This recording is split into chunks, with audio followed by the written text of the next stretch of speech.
Today, we've got questions on Augustinians, the Avignon papacy, and what was life like in the Papal States at the height of its power.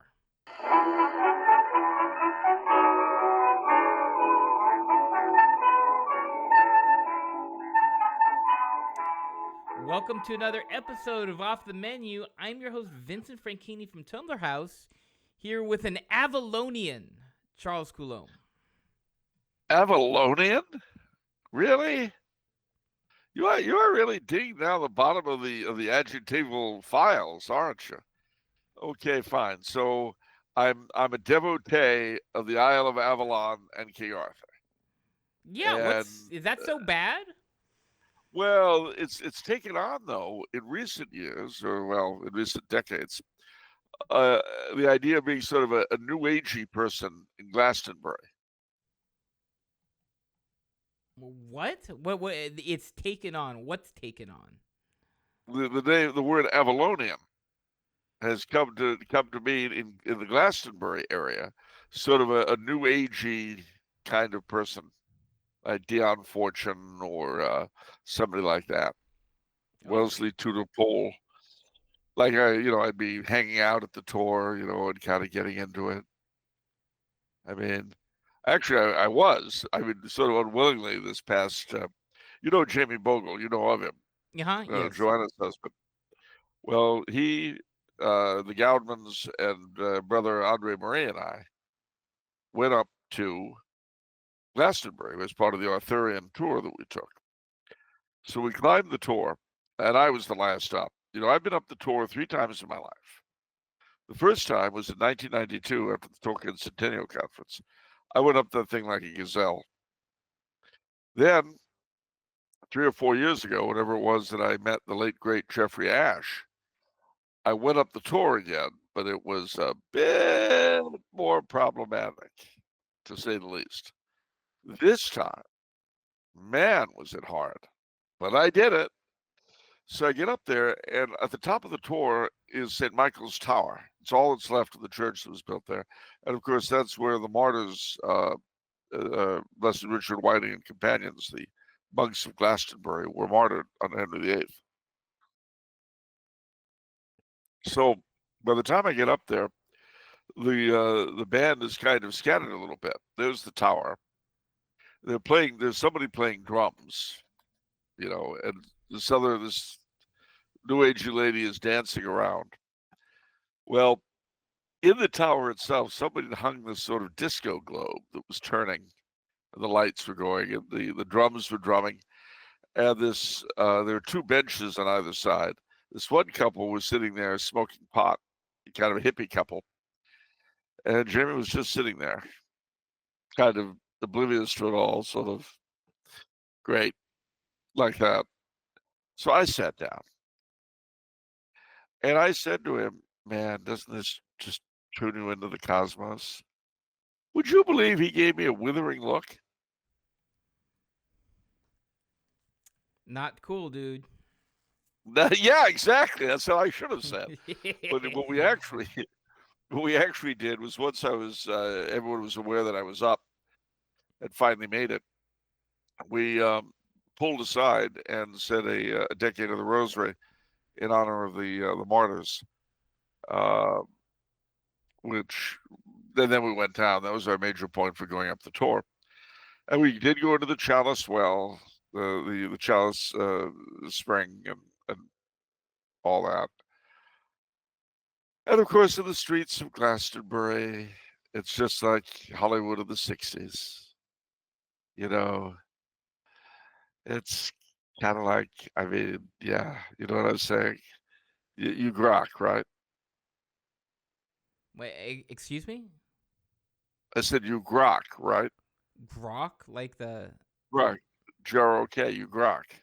G-R-O-K? Like the AI used on Twitter? No. Grok? It's like... Grok, man. Is it like crunk? Strange. Like... No, like grok, like and... stranger to... No, to grok, to dig to the max. You know what I'm saying? To really get into it. I mean, it's stranger in a strange land, man. Heinlein. You know what I'm saying? Science fiction author? Yes, this is boomer culture. It's a Martian race? It's okay. So it's to Dude, drink. It's to drink. Okay. Okay. no, it's more than drinking. Man, the Grok is to like, I mean, it's like the whole thing. You know what I'm saying? I get I mean, not I don't know. I don't know if I know what you're saying, Charles. dude, it's like, I mean, it's just so, I, I, I, I don't know. I mean, it's like beyond words, you know? It's just like that. You know what I'm saying? I mean, because it's like, I mean, yeah, it's like that. I'm a little I'm not so versed in the California speak. I need to brush Oh, up. you look a little confused there. You know, I don't understand when I talk utter drivel. You look at me like you don't get it. I don't speak drivel. I don't. I'm sorry, Drivel Charles. not spoken here. You need a sign like that for your office. Drivel not spoken here. Yeah. Okay. That sends a message to the people. Yeah, people would appreciate the heads up. You know, I'm going to come in and talk like, you know, how, what? Oh, yeah, drivel not spoken. Okay. And then they Yeah, go my way. Oh, okay. I thought they were gonna start speaking like they came from Oxford or something like that. Well, that's the other alternative. But what if they don't know how? You know, if you say English not spoken here, and a person doesn't speak any other language, they'll shrug. Oh, all right. So if you say drivel not spoken here, and a person doesn't speak any other language, they're likely to just shrug and go their way. What do you want them to do? You know, come in and waste your time and theirs? So what else is new, Charles? So you're dismissing the '60s. As is typical, as is customary by me. Our audience, our audience, I feel like is overwhelmingly under 40. So Yeah. I mean, I think we've already had a fairly rich history lesson on the boomers. Okay. Let me explain something. Do you know what Gnosticism is? Say that again? Do you know what Gnosticism is? Narcissism. Yes, I know what narcissism is. Okay. Now, my generation has always specialized in Gnosticism. Now, what do you know about a narcissist? You know that he can never say enough about himself. He can never tell you anything like enough. There's always more. Now, when you say they've had enough of boomer culture, to me as a boomer, I say, how could that be? That's like saying you've had enough air to breathe. You've had enough water to drink. You don't need more. You know, yeah, maybe, it's a meaningless. Maybe we're pulling the plug on this. No, that's going to be in about 20 years when we're all in hospice. That's when you'll be doing that. But until then, all the leaves are brown. You know, I'd be safe and warm if I were in LA. All right, fine. We'll move along. I don't care. But news. You want news? All right, I've got news. Are you ready? Speaking of boomers who are out of touch, the Bishop of Charlotte, Bishop Martin, I don't want to say he's a narcissist, but he certainly seems rather self-absorbed. It's all about him.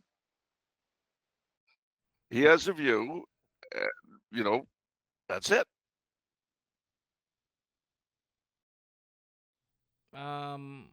Okay, yeah. I mean, he has a view. That's it. But he hasn't enacted anything, has he? I mean, we've got the leaked letter. Well, he's shoved all of the he's sent all of the trans off to a camp and shut down all of the all of the masses. So that his lordship is definitely done. He rented a Protestant chapel in the middle of nowhere for them, which, for pettiness and nastiness it's hard. I got to tell you, that was almost like the nuncio's idea of moving the masses into the school gyms. There's a pettiness to these little creatures, a nastiness. It's like, I'm in charge, you're not. The problem is they're in charge, all right. But at whose expense are they doing these things? Honestly, what I would like to see in terms of Bishop Martin, What? I would like to see someone come up with some, possible cause that could win. I'd like to see him taken into civil court, honestly. Really? It's the only way. It's like with children. The only way they learn to be good is to not put their hand in the flame, because it hurts. Bad touch. Don't do that. And sometimes bishops can be like that. I remember Cardinal Bernardine many years ago when he was Purple Joe in Chicago, as they call him. He threw a pastor out of his parish because he didn't care for him, or was too orthodox or something. Whatever. Suffice to say that rather than get involved with a canonical action, the priest in question went and hired a mafia lawyer. Very much like your own. I mean, never mind. You don't have any mafia lawyers on staff. I know that. But a real conciliary. What's kind of a like mafia lawyer? That doesn't even make any sense. A lawyer is a lawyer. A Yes, mafia lawyer. Yeah. Okay, Oh Charles. man, I opened the door here. I'm That's sorry. I didn't ridiculous. mean Say it. what the? A mafia All right. lawyer. Yeah. What? All The right. lawyer does hits. The lawyer is All right, is a he running conciliary. numbers? A conciliary, okay? Why Kind are of you a saying the Bruce word Cutler-esque counselor figure. in Italian? I mean, is that a special designation? I don't get it. Yeah, an advisor. Yeah. Like a Yeah. financial advisor, right? Like, oh, he's got a financial advisor. Whoa, watch A out for legal him. advisor. A Yeah, legal a advisor. legal advisor. That's legal counsel. Yeah, I know. All right, I'm gonna rephrase. He hired an attorney who was legal counsel to an established Italian American family of some means in the Chicago area. Is that better? Fair. Okay. Sort of a Bruce Cutler-esque figure. Okay, watch yourself. You're on thin ice, Charles. You're on thin ice. And not like Mr. Ciccone at all. Not that he did nothing like Mr. Ciccone, okay, who I respect deeply, Good. and I thank for the help he gave me with that little trouble a few years ago, and I don't mean he's anything like that, okay? Okay. Are we good? We're good. All right. So this legal counsel to a noted Italian American family in the Chicago area was duly hired by the priest, and he goes in to see the chancellor of the archdiocese. Now, there are only three ways in those days you could depose a priest who was a pastor, because pastors have rights. This is also kind of lost in the church over the past decades, but it's not just about the leadership. The subjects have canonical rights. Yes, it's true. Yes, rights under the law. Pope has some, bishops have some, priests have some. Even the people have some, hard to believe, but true. So, to depose the pastor, you had to prove that he was guilty of either or all financial mismanagement, heresy, or immorality, none of which were cited or applied in this case. He just, decided he was going to do it, so he did it. So the highly respected Italian-American legal advisor sat the chancellor down, and the chancellor says, canon law this, canon law that, blah, blah, blah, blah, blah, blah, thinking to impress him. The response was, that's all very nice, Monsignor, but I really don't care. This has nothing to do with canon law. my client's civil rights have been violated by the Archdiocese of Chicago, and we are going to take you to court and soak you for $1 million. That's what's actually going to happen. Now, he said, believe me, in civil law, this is an open and shut case. So, he says, you have a choice here, and I don't want to tell you what to do. Either you rehire my client under the former situation, or we take $1 million of your money and I get a big payday. It's up to you. And you know, for pastoral reasons, the priest was restored to his parish. Now, similarly, in Newfoundland, many years ago, a lady knelt for communion, dared to kneel to her bishop to receive communion, and his elegance excommunicated her. Well, she was an attorney by trade. So rather than go through canon law, because she, again, this is Canadian law, somewhat different from ours, but there's such a thing called defamation of character and libel. And because she was not guilty of anything under our canonical law, that would merit excommunication, and because excommunication would cause her damage to the community when she lived and give her a terrible reputation as being any one of the things you can be excommunicated for, the judge ruled that the bishop could either pay her a ton of money or void the excommunication. I have to admit, if I'd been her, I'd have said, you know what, Your Elegance, you keep your excommunication in force. I want your money. Unfortunately, she wasn't like that. So she settled for the lifting of the excommunication. We should not have to do these kinds of things, but we should not be in a position of having to. The law should be obeyed. When Bishop Martin says that Vatican II requires getting rid of Latin, Bishop Martin has obviously not read the Decree on Liturgy, which requires the maintenance of Latin and Gregorian chant. Now, what construction do we put on this? Is he ignorant? Is he malicious? I don't know. What I do know is that it is amazing, in my experience of these things, it is amazing how an encounter with civil court, can often clear up a bishop's misapprehensions about things.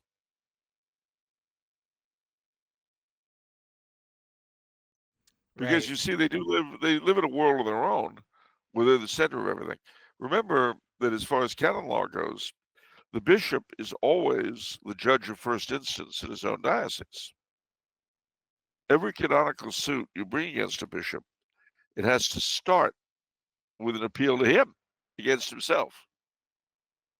And then, when he, of course, finds for himself, that's when you appeal to Rome.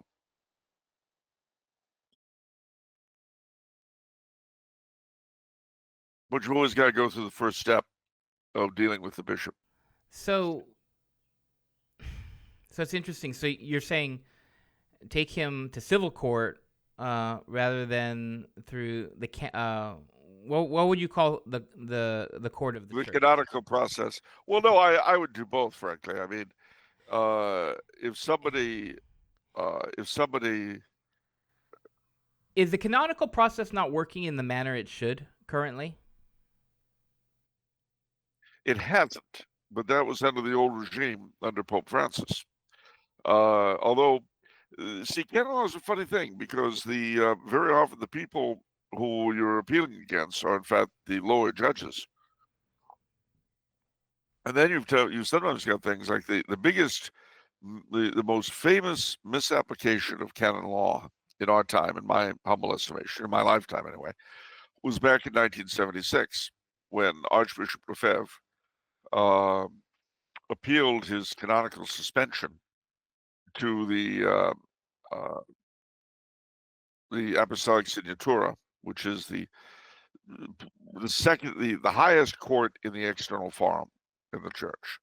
The penitentiaria is a higher court, but that's only an internal forum. So the Secretary of State, Cardinal Viot, forbade the Signatura to hear the case. Well, that's ultra vires. He can't do that. But he did, and they went along with it. So that level of abuse of canon law, I mean, it was breathtaking at the time. And of course, nobody picked up on it. Nobody cared. It doesn't matter. It was kind of like the civil law under Al Capone in Chicago, or the Constitution under FDR during the New Deal. You know, who cares? So what? But even if today, or at least over the past decade and a half, or decade and 3 years, canon law has been more honored in the breach than the observance. It remains there. And so I do think if anybody can come up with a canonical case against His Excellency, then by all means have at it. But it's a very long, time-consuming process, and of course the bishop usually has the advantage over you. So to be clear too, nothing has actually happened. This was a leaked letter, No, right? And it almost seems like it's not going to happen now, actually. The only thing that did happen was the suppression of the Tridentine Mass. I see. Okay. Now that happened. Yeah. And they're being shoveled into a single camp, a Protestant chapel in the middle of nowhere, where His Excellency has seen fit to send the prisoners. And why this abuse? You know, why be abusive? Well, because he's an abuser. And this is the church of my youth. It was they were abusers in many ways, not just sexual. There was a lot of that, of course, but that was almost symptomatic of the way they dealt with the laity in general. We were there for them to play with. They could care less about what we thought. Well, as you're talking about this, to be honest, it seems hand in hand with the modern state as well. Yes, it is. It certainly is. Those on charge are on top, and the subjects are playthings. You know, to be milked for their cash, to be stroked for whatever other benefits you can get out of them, and to be yoked whenever you need their labor. Yeah, and as you always say, it's just exercising power. It's just using power. It's no notion of what authority you actually have to do anything. You're just exercising power. There is no authority, no legitimacy, only power. And there is no common good. See, again, where, you've got a string here. The first thing is legitimacy.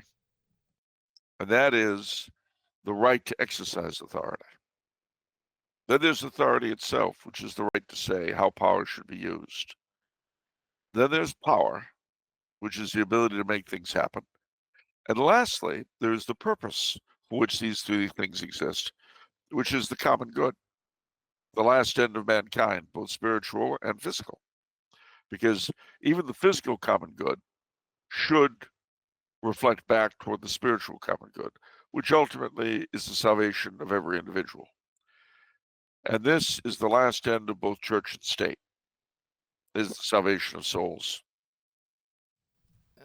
I just connected a couple dots back to way back to 2016, the publication of Star Spangled Crown, and the concepts you espouse in there about sort of the United States deteriorating. It's sort of, this is a fiction. United States deteriorates, ends up being in such a bad place, turns out into a monarchy.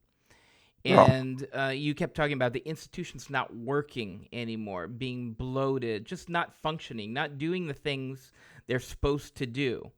And yes. Me as a young person, I was wondering, what does that look like? What does that feel like? Like, what happens there? And so I think one of the things that does happen, we're sort of seeing here now, is when nothing's working the way it should, there is no check on just the exercise of power. No. And yet, there's no check on the exercise of power, and yet the power itself doesn't do really what they're trying to do with it. In other words, the machinery of power breaks in the hands of its users. Right. So, I mean, mutatis mutandis, it's like during COVID, there was a flourishing trade in fake passes. People had COVID parties so they could get infected, so they could get, 6 months of freedom. I know I went to several of these. I didn't preside over them. Somebody said I presided over them. I didn't preside over them. I mean, I maybe did a little bit of the entertainment, but that was about it. The thing is that that dragged the law. Every time the majority of people come to feel that breaking the law in a particular instance is a necessary, needful, or at least useful thing, the law as a whole suffers. I mean, it's not that the vast majority of us will cut a corner on smoking or drinking or, getting a forged pass so I can go out and eat. It's not that I'm suddenly going to turn into a complete desperado who's fighting the law on all fronts. No, that's not going to happen. But my respect for the law, whether I like it or not, is knocked down a bit. The problem with the rulership violating the laws that alone give them the right to do anything is that it brings the law that gives them their rights and their authority into contempt. Now, if that's true for the law, what does it mean for those who administer the law? What kind of contempt do they get from their subjects then? And if they're really out of touch, they don't care. In California, you had the brilliant example of Governor Newsom with his maskless party at the French Laundry. Now, to be fair, he did try to hide it. And also, he wasn't as stupid as you think because he got reelected. Here in Vienna, in Austria, the Chancellor, von Schallenberg, the Graf von Schallenberg, he had a similar party in a nightclub in Vienna and put it on television. And he was out of a job in 2 days. I mean, you put these two things together side by side. You're like, what? You don't know who's Tweedledum and Tweedledummer. Which one is the stupider, and which one's constituents are the stupider. At least Newsom was able to get reelected, but on the other hand, Schallenberg is still in government. He's still in the cabinet, so it's not like he really lost anything. But that's the nature of power today. Nobody is responsible. Nobody pays the price for screwing things up. And if there's anything that annoys me is when a public figure in church or state says, I take full responsibility for what happened. And then nothing happens. To them, I mean. They don't resign. They don't get fined. Nothing happens. They're just, okay, la-da-da-da-da, business as usual. Wait a minute. If you're taking full responsibility for something you acknowledge was a crime, shouldn't there be some sort of penalty involved? No, because then the public would be robbed of me. And how could the public get by without me? Oh, I'm so wonderful. I can barely stand myself.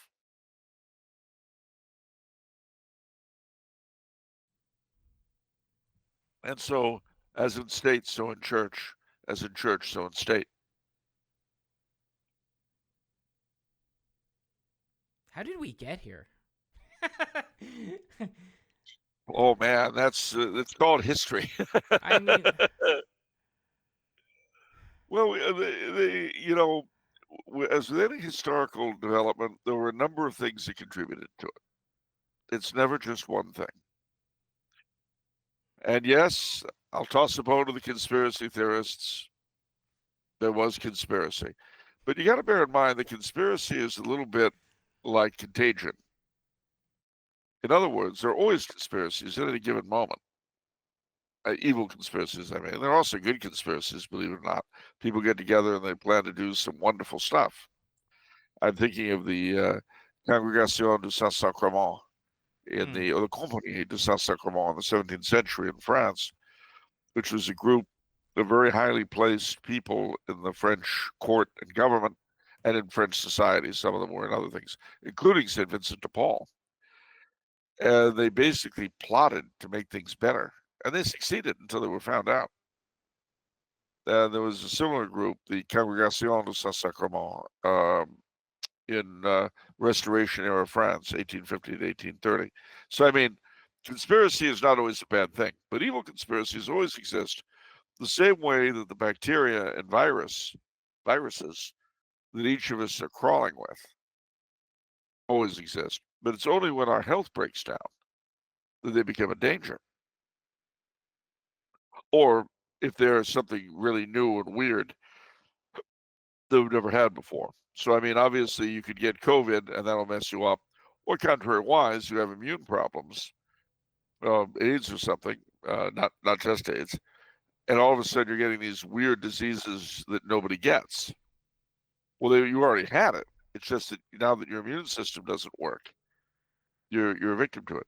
Well, similarly, conspiracies in society are like that. If the society is healthy, they're not going to go very far. It's the cracks. It's the breaks. And those cracks and breaks come about through a number of things. They can come about through warfare.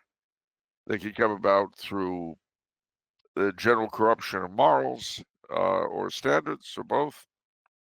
It's always a complex thing. I think that, and very often these things are like snowballs. The more they go along, the bigger they get. You see. So, for instance, World War One. On the one hand, it created a lot of terrible things, destroyed a lot of good ones. But in a certain sense, the way for it was prepared by the Belle Epoque. And that certain sense was that the ruling classes of Europe and America became less and less religious, more and more convinced that the future would inevitably be bright no matter what they did, in a way. They became wedded to the ideals of scientificism and eugenics. Not all of them, obviously. But I mean, you read, for instance, the letters of Theodore Roosevelt attacking contraception. Well, he was primarily aimed, I mean, he made it clear that he was against contraception for anybody and in general, but he made it clear that he was particularly attacking the decay, the moral decay of his own leadership class in the United States, the WASPs. And he was very much a lone voice because they were committed to things that in the end would destroy them and destroy the machinery over which they presided. But it's a long destruction. It's a long played out thing. The church was infected by it, again, for a number of reasons. Modernism slipped in through the cracks in the late 19th, early 20th century. But again, modernism wouldn't have been a problem had not at the same time the most influential clergy began losing their belief in the church as a means of salvation, which was an earlier phenomenon. That goes back to the 1850s and 60s. And the roots of it are, of course, all these things have much earlier roots. You know, one of the terrible difficulties I've always had in writing any book about anything historical, and I've written quite a few of them, is that you don't know really where to begin it. Because you've got the roots. And you don't know where to end it because you've got the effects. And you want to give your reader a clear picture of the thing. But, you know, somehow saying it starts with Adam and Eve and ends with the final judgment. It's true, but not really helpful. I mean, you can say it of everything. So, but to answer your question, the immediate, the church, once the church ceased in the minds of the 10% who matter, I've used this phrase a lot, and it's an important one sociologically. Every organization, they say, is basically run by 10% of its members. And some of them have leadership positions, some don't. And not everyone in a leadership position is one of the 10%. And obviously, most of the people who aren't in leadership positions are not part of the 10% either. But that 10% are the ones who make the thing go. Very often, part of it is what I like to call the dictatorship of the involved. Simply the people who show up, and actually make things happen, get things done, while the rest of us are still sleeping in until 8. These guys are up at 5 and 6, and they're already doing stuff. Well, they've already asserted their power over us simply by being there. And the fact that we're not willing to get up and do the same thing, it tells you one of the reasons why it is they're there and we're not. But I digress. So the thing is that when that 10% of the church no longer believed in the church as the means of salvation, that was the beginning of the spiritualizing of the church. Suddenly, okay, well, if we're not that, if there are other means of salvation, if the church is not necessary for salvation, okay, what is it here for? And from that time to this, everything from modernism to the current exercise of power on the behalf of the Bishop of Charlotte, those have actually all been attempts to answer the question. All right, the church isn't the means of salvation, so why does it exist? One person's answer might be a social organization. Another person's answer might be erecting my spirit in stone in the middle of downtown LA. Another's might be, we're maintaining Christian values and heritage. Whatever. But the point of the church is gone. And the thing is, in a hierarchical organization, the subjective impressions of the people in charge tend to dominate the objective realities of the subjects.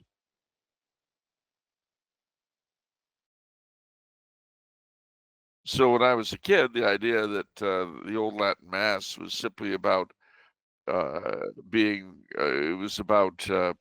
simply being spectators at a weird kind of play, which is how they said the pre-Vatican II liturgy, in their words, was. Well, that was certainly very real to them. It was the way they saw it. And because they were in charge and the lay people meant nothing, we could either go along or get out.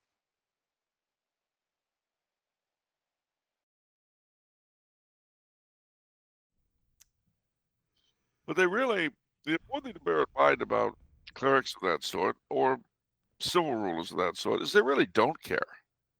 They really don't.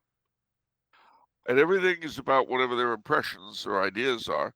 And sometimes they're good ideas, sometimes they're bad ideas. Sometimes they've got some idea what they're talking about, sometimes they don't.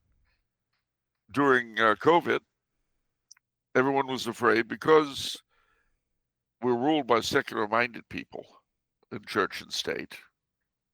And they don't, the worst thing that can happen for them is death.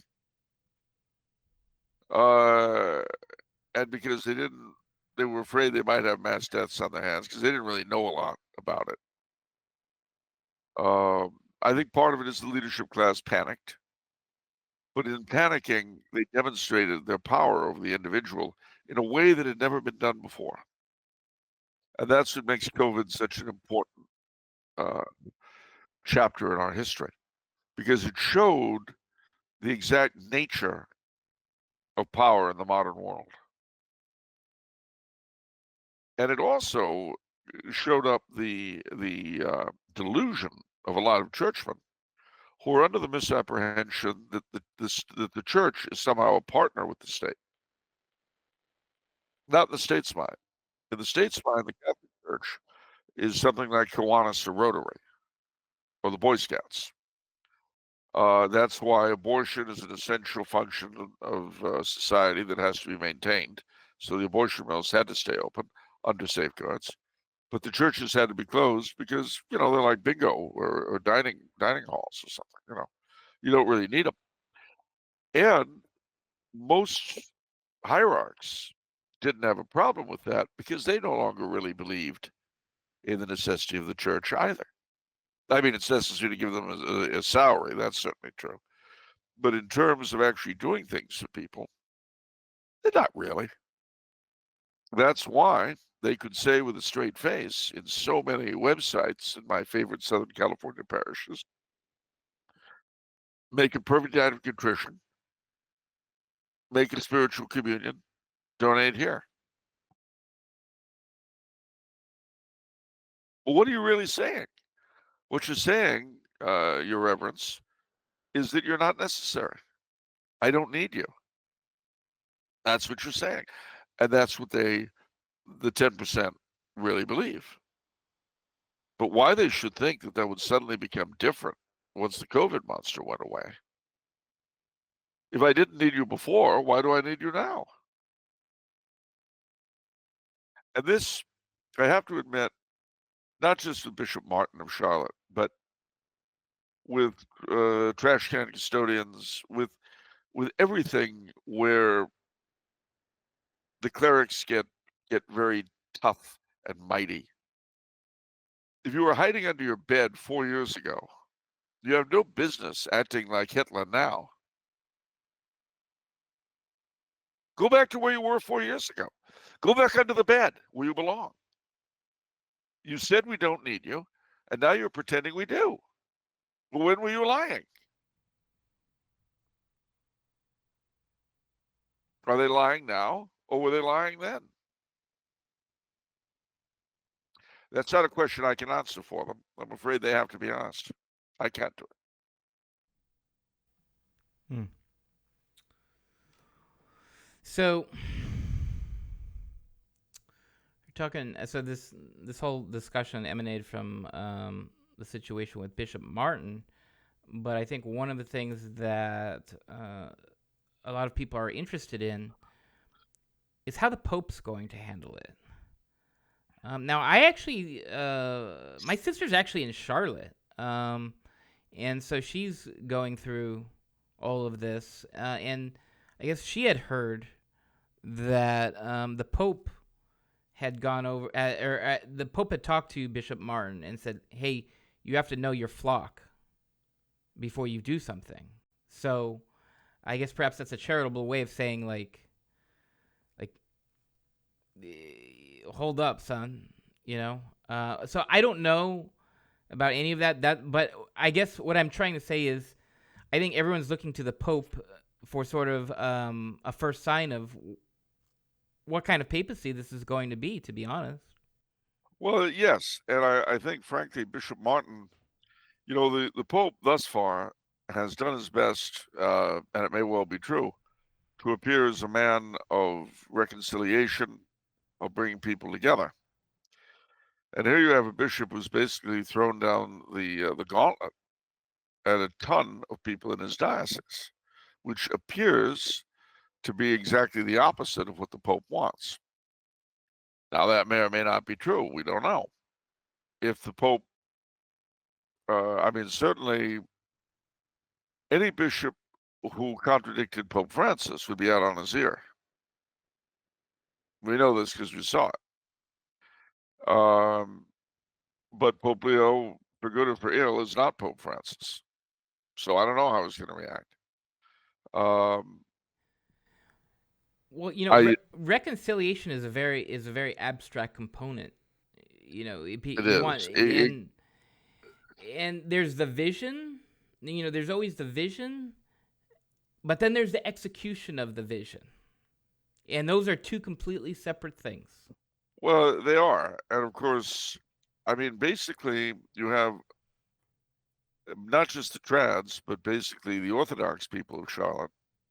It's interesting that this thing was leaked. Now, there have been no angry denials, to my knowledge, from the Diocese of Charlotte that this was a real thing. In other words, the Bishop Martin has not said, no, I would never do such a thing. Never. I don't know who's coming up with this terrible stuff. Terrible. No one has said anything like that. no one has denied it, which is telling. Um, will the Pope come to the aid of his beleaguered people in Charlotte? That's the question. I don't know. And as I say, a lot depends on a lot of things. I've suggested that people think about legal action, whether canonical or civil, if you can find grounds. I mean, sometimes you can't find grounds for anything, so you're stuck. But the other thing to bear in mind, I mean, I remember, for instance, when Bishop Strickland was thrown out by the former Pope. Strickland simply went. Now, he could have fought it canonically, and it would have been bruising and nasty. Maybe that's what was needed. Because one thing I've learned about people in power who have no real thought to anything but themselves, they only stop when they're made to. When it becomes, when they get hurt. I think I've told you about the chap who was keen on, what's the word I want? On, oh gosh, I can't think of the word for taking money from people. Extortion. Extortion. Well, in this case, he wanted to extort a dollar a day from me when I was in junior high. And you remember how the story went. My father gave me $15 and told me to find a bigger gangbanger than this kid, and to whale the tar out of him.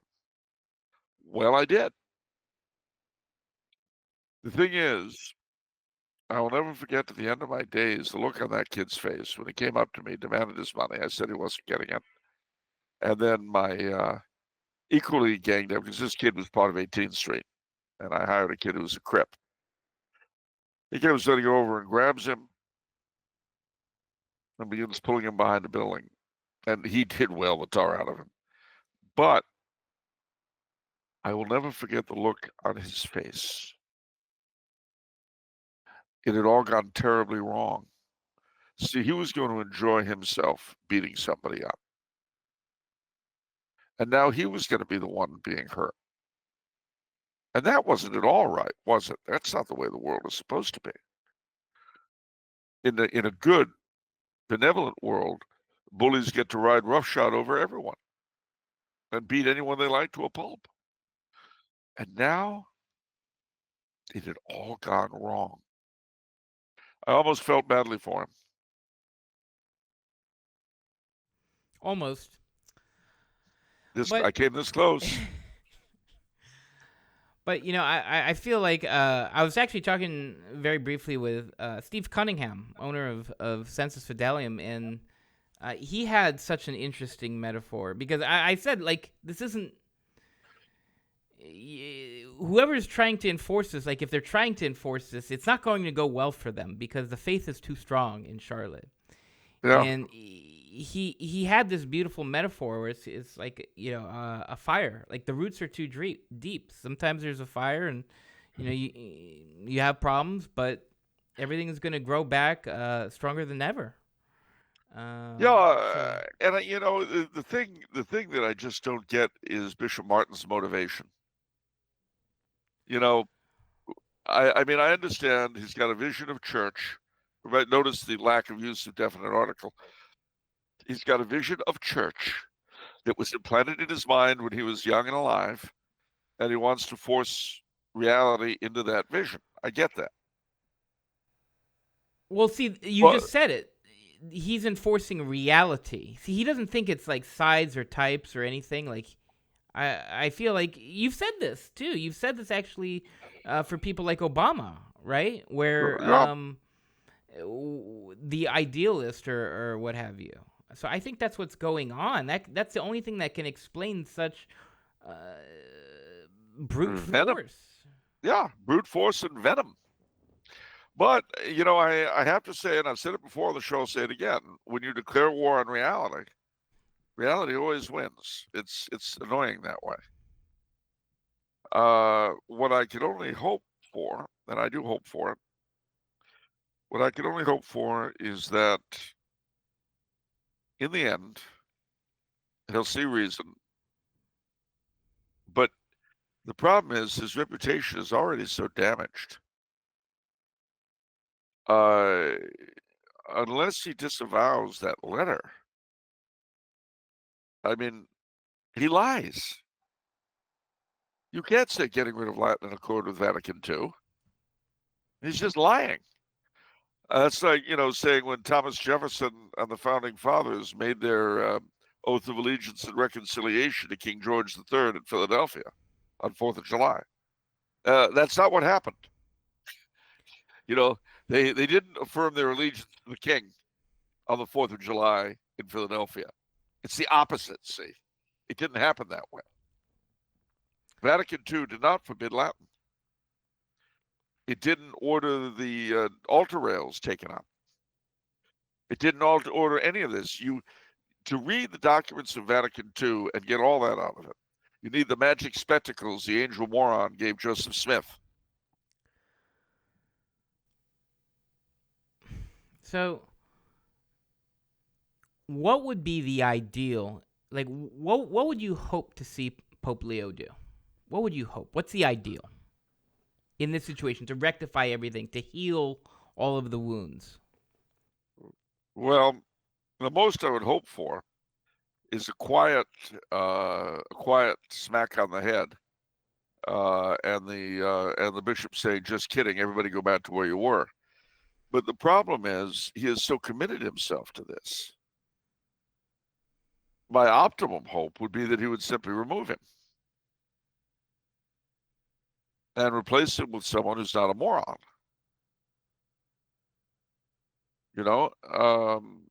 If he did that, then I think the active ingredient in the church, that is to say, those people who really push for it, not just trads, would be very happy and believe that the Pope was attentive to their needs and not just a man of mouth. Right. But again, this is important to us. Charlotte's important to us because, like, her sister lives there. Yeah. I was there many times because my brother was at Fort Bragg. So, and we're in the United States. It's a bigger deal, perhaps, for us than it might be for him, except that he's an American. And see, this is the other thing. We're going to have expectations of him greater than we've ever had of any pope in our time. Why? Because we're Americans and he's American. And rightly or wrongly, we're going to figure, well, he should know. I mean, Benedict, John Paul II, Francis, they were all foreigners. This guy's an American from the heartland. So we're going to presume, rightly or wrongly, that he knows our situation better than they did. So there's a lot of things floating around here with this thing. And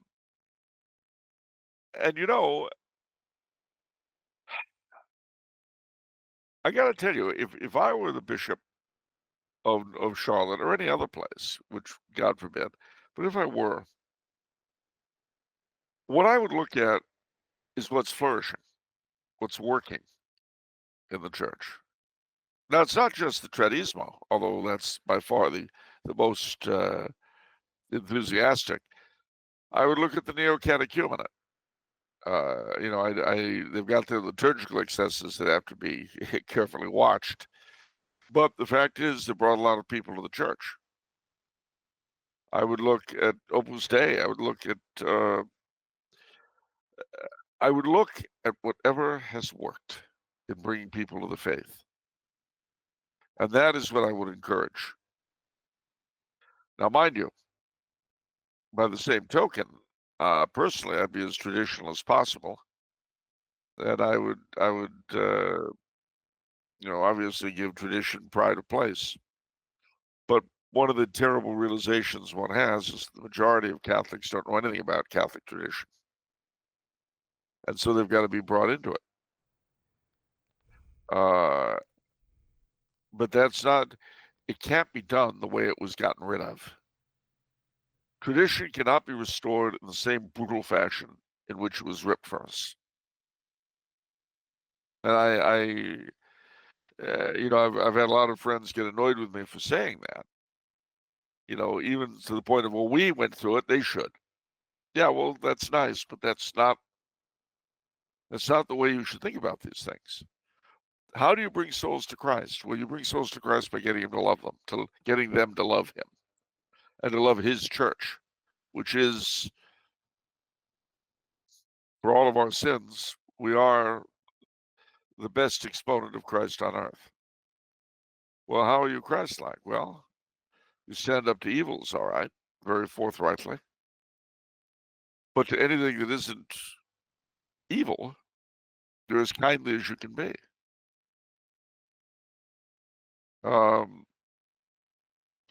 that's why, when St. Paul speaks of that blessed liberty wherewith Christ has set us free, this is why, the Eastern rites, the ordinariates, the oratories, anything that works, let it bloom.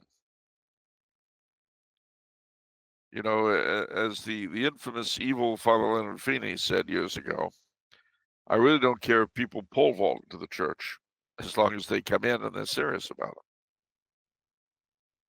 And I agree. I agree 100%.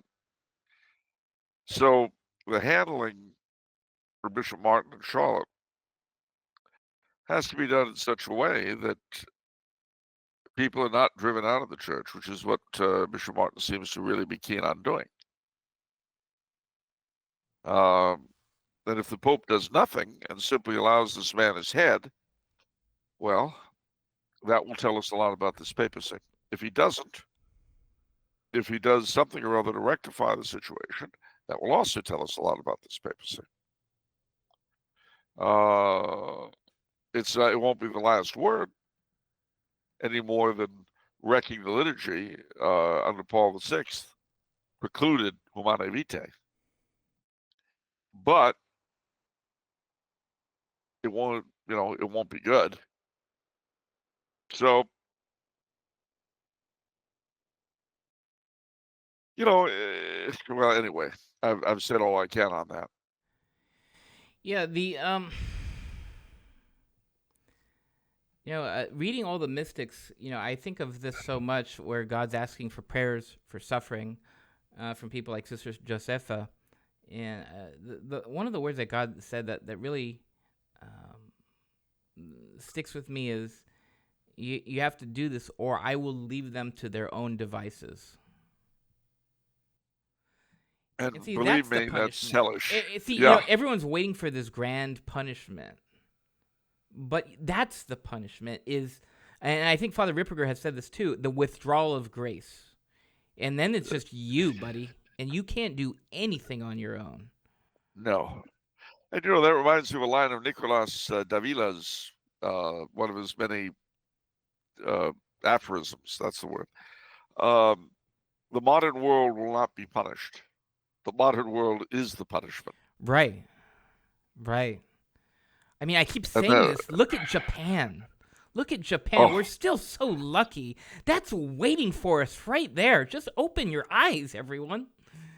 That is human. That is all of our vice, all of our impulse, all of our lower faculties weaponized us into the most horrible cages and torture, and that's waiting for us.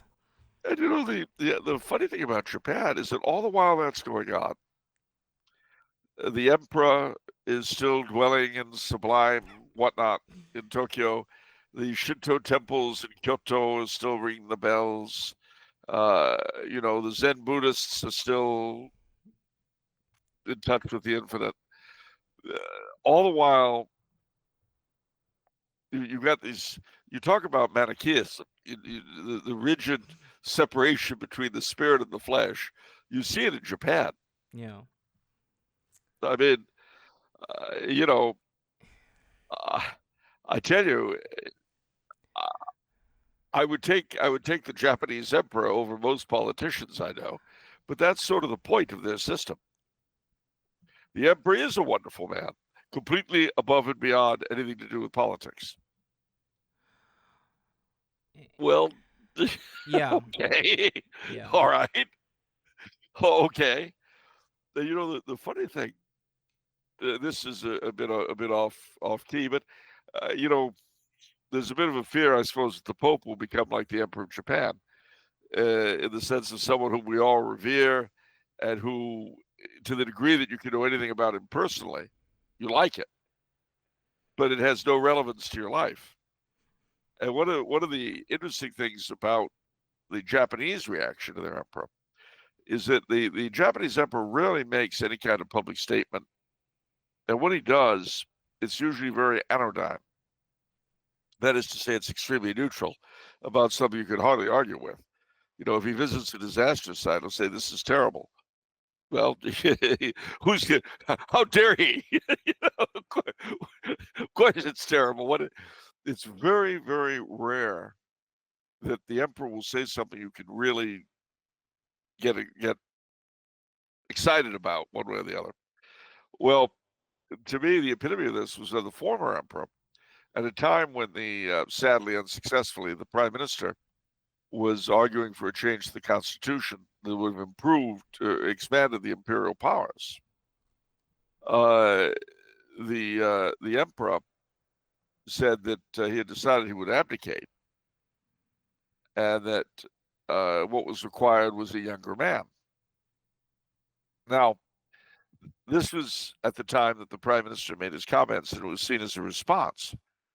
People were trying to figure out whether he was for or against what the prime minister had said. Because if he was against it, you could see where he'd want to abdicate to avoid having to serve under the new system. But if he was for it, because the new system expanded the emperor's position, you could see where he might want a younger man to do this new expanded role, and he didn't feel up to it. So you could see it either as an attack or as support. and people were like, "Gee, what does he mean by it?" And this was debated, in Japan. Is the emperor for it or against it? And there was never an answer to it. There couldn't be. It's not the way their system works. So they were left to, go off in clouds of incense, wondering what it was all about, which suits the Japanese psyche, I suppose. I just, that kind of thing always gets my attention, that sort of total ambiguity. And that is what we might risk with the Holy Father. That, as with the Emperor of Japan, his intervention might be incomprehensible. Right. I feel that everyone needs to concentrate on the spiritual side of their faith.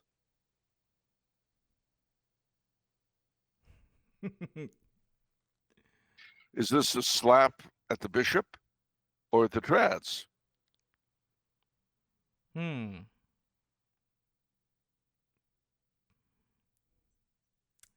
You might get that kind of an outcome too.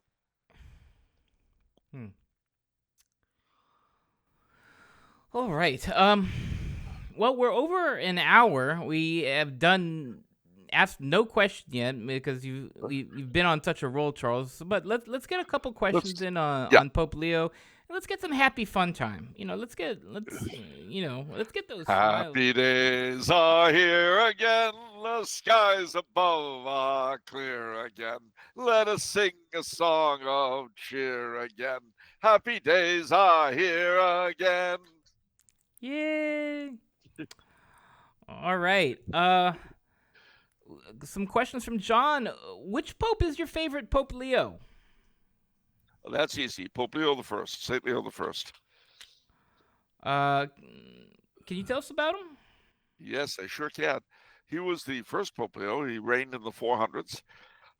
He was the one, the early 400s. He was the one who drove Attila the Hun away from Rome. Is that the one he did a procession? No, that was St. Gregory. Oh, St. Gregory. Okay. No, he. What happened was Attila was headed toward Rome, and he went out to see him, and he basically begged him to leave Rome alone.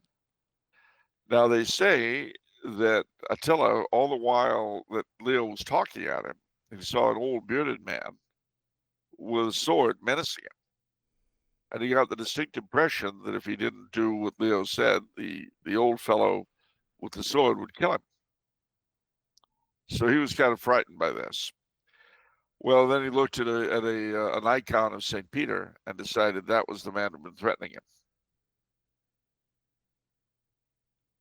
Wow.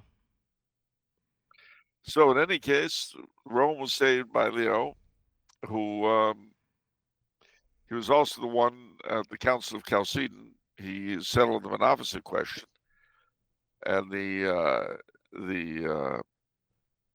delegates, the council fathers, declared after his ruling was read, Peter has spoken through the mouth of Leo. So he'd be my absolute favorite. But Leo the Ninth, who reigned during the investiture controversies and all that, I like. He built the Leonine City, those section of walls around the Vatican and Rome. And there was Leo the 10th, who was the Pope of Martin Luther's time. He was the one who said, God has given us the papacy, now let us enjoy it. What does that mean? Oh, as in, for the Protestants. I got you. Okay. Well, that's very cheeky. Yeah, well, I mean, he was, as they say, he was personally very chaste, but his court was not.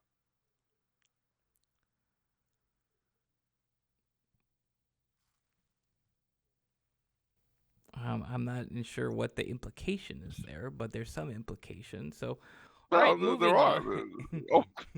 All right. Leo 11th and 12th came and went pretty quickly. Leo 13th, and Leo 14th is now gloriously reigning. All right. Who would you like to see Pope Leo beatify? Oh, I love this one. Well, let's see. Where do we start? Zeta, of course. Obvious. Francis II of the Two Sicilies. Madame Royale, the daughter of Louis XVI, or the daughter of Louis XVI, who's Madame Elizabeth, I believe, is up for canonization. Her cause has been introduced. Actually, a lot of royal saints I'd like to see get canonized. Henry VI, James II, Mary Queen of Scots. I'd like to see Catherine of Aragon's cause introduced. Queen Elena of Italy. But leaving all of them, and Robert Schumann, I'd love to see him, and De Gasperi. Pushing all of them aside, I'd like to see Father Tolton, Venerable Toussaint, actually all 6 of our Black American candidates. Nicholas Black Elk, I'd like to see him. And in Louisiana, what was her name? This is hard. She was. There were all sorts of holy, like Little Rose Ferrand, of course, in Rhode Island, but there are a whole bunch of American servants of God. Father Capone, of course, Rose Hawthorne Lathrop. Her name was Richard, if I imagine. Yeah, Charlene Richard, little Charlene. Thea Bowman, another one of the Walter Zizek, Dorothy Day, Cora Evans, definitely Cora Evans.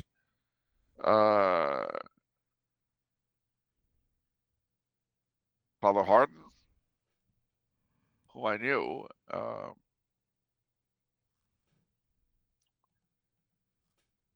Yeah, that's a pretty good list, Charles. That's a pretty good list.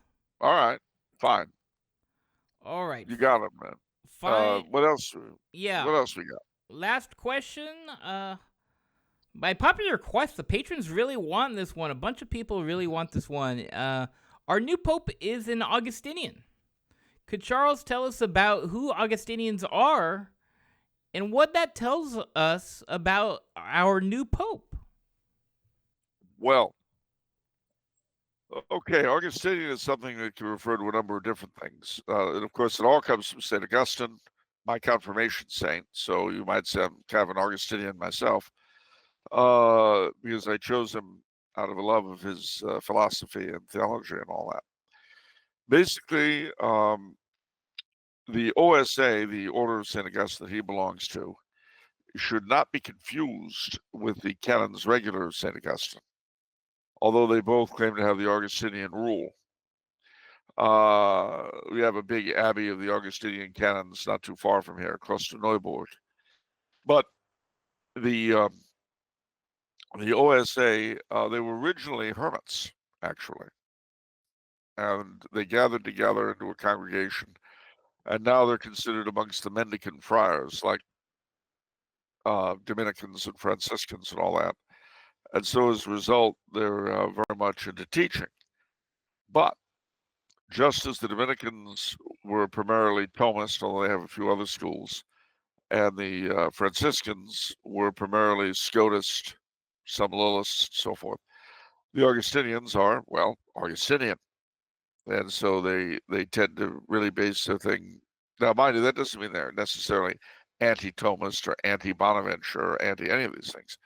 But St. Augustine is definitely, he occupies the place in their philosophical and theological outlook that St. Thomas Aquinas does for the Dominicans.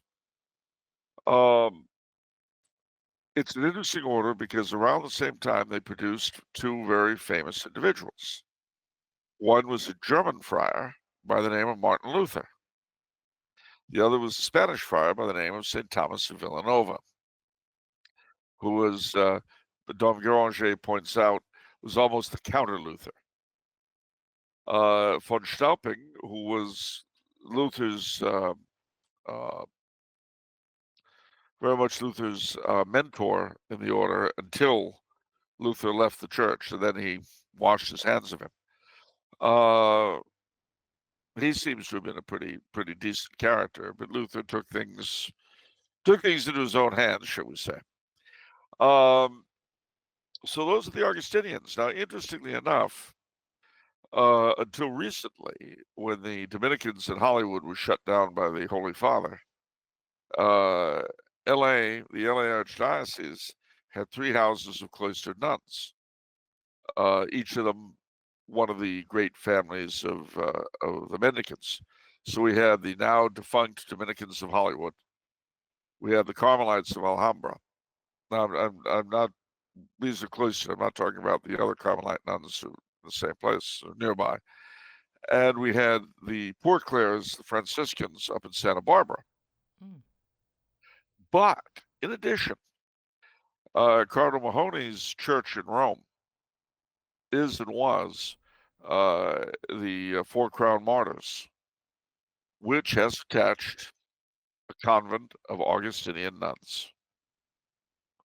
So we had the all 4 great families were represented in Cardinal Mahony's domain. I wrote an article about that kind of thing called LA on the Tiber, in which I talked about Cardinal McIntyre's, Cardinal Manning's, Cardinal Mahony's respective churches in Rome, and the other links between LA and Rome. That's the great thing about Rome, you know, wherever you are in the world, there's some connection to it and Rome.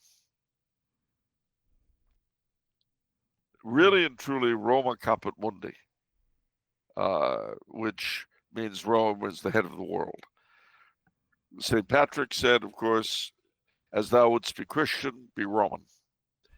And when Pope Benedict took possession of his cathedral church, which is not St. Peter's, the diocesan cathedral is St. John Lateran. And just as Pope Leo did just last week, I think, part of a pope's taking over is not just his coronation / inauguration, it's his taking possession of his cathedral church. Well, when Benedict the XVI did that, he made the wonderful comment that all Catholics are, in some sense, Romans. And I think that's very true. Theodosius the Great sealed the deal when he made baptism entry not just into the church, but into Roman citizenship.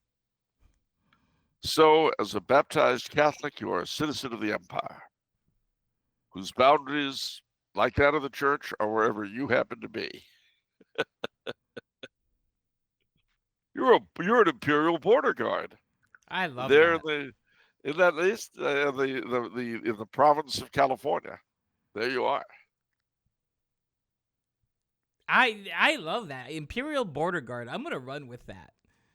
Yeah, you be underneath the tiara and keys and the double eagle. There you go. That's a beautiful thought.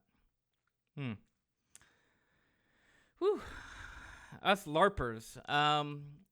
Oh yes, LARPing.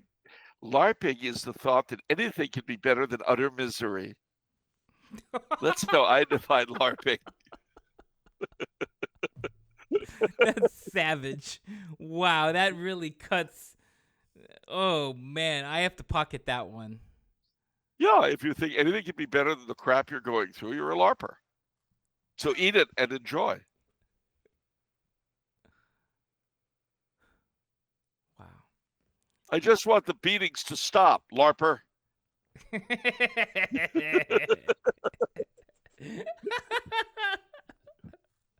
Please stop pulling out my fingernails, LARPer.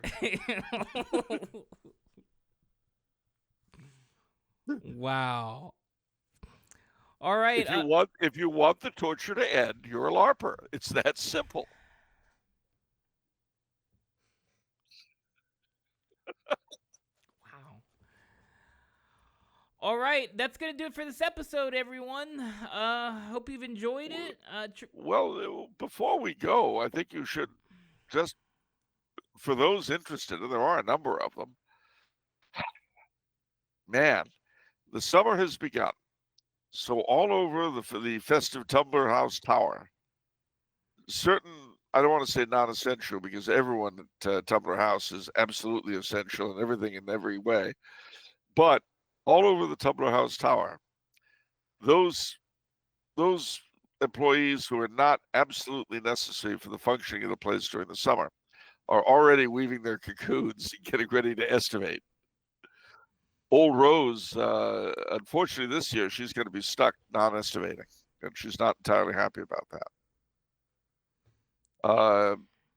Tyrone also is not going to be able to estimate, and he's not happy, but half of the security force are estimating. Yeah, it's the off season.